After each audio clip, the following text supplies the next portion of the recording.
Assalamualaikum warahmatullahi wabarakatuh. Selamat pagi anak-anak dan orang tua di rumah. Semoga kita semua selalu dalam keadaan sehat walafiat ya.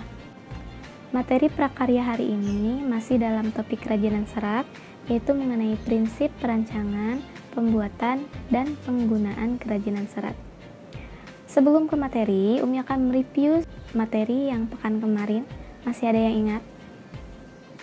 Ya, betul sekali. Pekan kemarin Umi sudah menjelaskan mengenai jenis, sifat, karakter, dan teknik pengolahan kerajinan serat. Ayo yang masih ingat, kita review bareng-bareng ya. Serat terbagi menjadi berapa macam? Ya, betul sekali, serat terbagi menjadi 7 macam. Yang pertama adalah serat alami, yang kedua adalah serat buatan dari selulosa, yang ketiga adalah serat buatan non-selulosa, yang keempat serat protein, yang kelima serat karet, yang keenam serat metalik, dan yang ketujuh serat mineral. Nah, kemudian serat alami juga terbagi menjadi 7 bagian, yaitu kapas, wol, linen, sutra, jute, kapuk, dan rami. Serat buatan dari selulosa terbagi menjadi 2 bagian, yaitu rayon dan asetat. Serat buatan non-selulosa terbagi menjadi 5 bagian. Yang pertama polimer, nilon, polyester, spandex, dan akrilik. Oke, itu saja jenis-jenis yang perlu kalian ketahui dan perlu kalian ingat. Jadi ketika nanti akan membuat kerajinan, kalian tahu dulu dasar-dasarnya.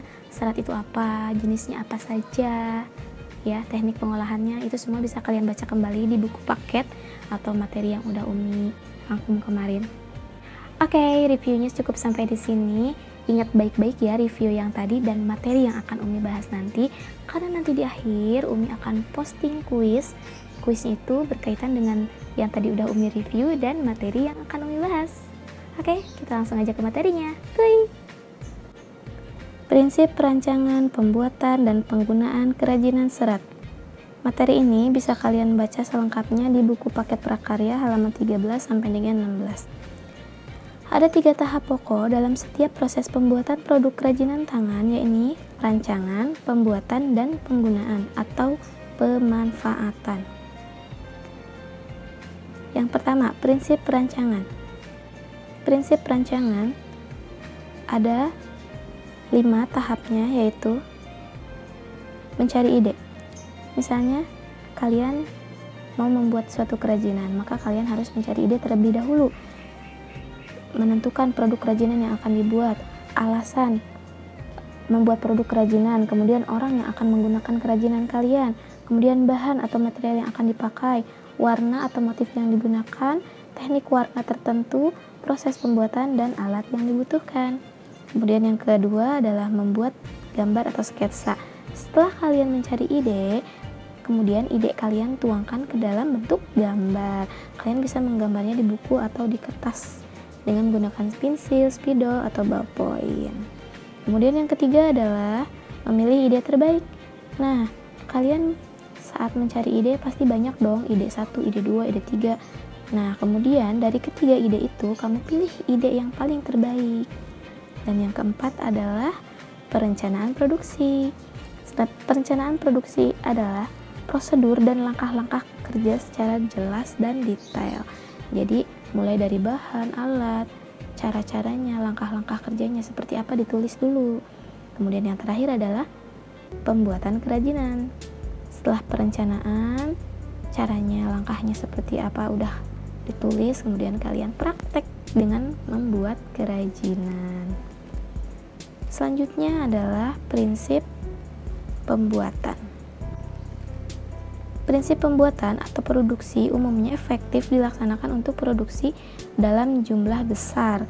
Misalnya, dalam suatu perusahaan ya, melibatkan orang yang banyak, kemudian peralatan mesinnya juga banyak, dan ruangan yang cukup besar. Nah, ini maksudnya dalam jumlah besar. 7 prinsip dalam pembuatan produksi. Yang pertama, prinsip integrasi. Yang kedua, prinsip memperpendek gerak. Yang ketiga, prinsip memperlancar arus pekerjaan. Yang keempat, prinsip penggunaan ruang produksi yang efektif dan efisien. Yang kelima, prinsip keselamatan dan kepuasan kerja. Yang keenam, prinsip keluasan. Dan yang ketujuh, prinsip proses produksi yang berkesinambungan. Kalian bisa baca detailnya di buku paket halaman 15. Kemudian yang terakhir adalah prinsip penggunaan. Kerajinan yang bagus harus memiliki prinsip-prinsip pemanfaatan sebagai berikut. Yang pertama, kegunaan atau utility. Benda kerajinan harus mengutamakan nilai praktis, yaitu dapat digunakan sesuai dengan fungsi dan kebutuhan. Misalnya, serat atau benang dapat dimanfaatkan untuk membuat karya kerajinan gelang dengan teknik makrame. Kemudian yang kedua, kenyamanan atau comfortable. Benda kerajinan harus menyenangkan dan memberi kenyamanan bagi pemakainya. Misalnya, serat atau benang dapat dibuat menjadi gelang yang menyenangkan dan nyaman dipakai. Kemudian, yang ketiga adalah keluasan atau flexibility. Benda kerajinan harus memiliki keserasian antara bentuk dan wujud benda dengan nilai gunanya. Misalnya, gelang serat pantas digunakan oleh banyak orang dan tampak luas. Jadi fleksibel ya, bisa digunakan siapapun. Kemudian yang keempat adalah keamanan atau safety. Benda kerajinan tidak boleh membahayakan pemakainya. Misalnya, pada serat yang dibuat gelang, terdapat zat yang membuat alergi, atau pada sambungan gelang terdapat logam yang tajam. Jadi nggak boleh tuh membahayakan penggunanya. Kemudian yang terakhir adalah keindahan, estetik. Benda yang indah selalu enak dipandang dan menarik perhatian. Misalnya, keindahan sebuah benda dapat dilihat dari beberapa hal: bentuk, hiasan, ornamen, atau bahan bakunya. Kesimpulannya adalah, jadi ketika kita akan membuat suatu produk kerajinan tangan, kita harus memperhatikan 3 tahap pokok dalam setiap proses pembuatannya, yaitu perancangan, pembuatan, dan penggunaan atau pemanfaatan. Cukup sekian dan terima kasih.